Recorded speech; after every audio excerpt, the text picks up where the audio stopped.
Ruby, yes ma'am. आपको MS word पे shapes को ग्रुप करना है तो कैसे करेंगी?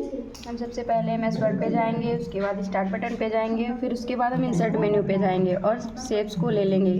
जैसे कि मैंने ये शेप्स ले लिया है और शेप्स को ड्रॉ कर लेंगे। उसके बाद हम कंट्रोल डी के साथ इसको डुप्लीकेट कर लेंगे। ये मैम शेप्स डुप्लीकेट हो चुकी हैं हमारी।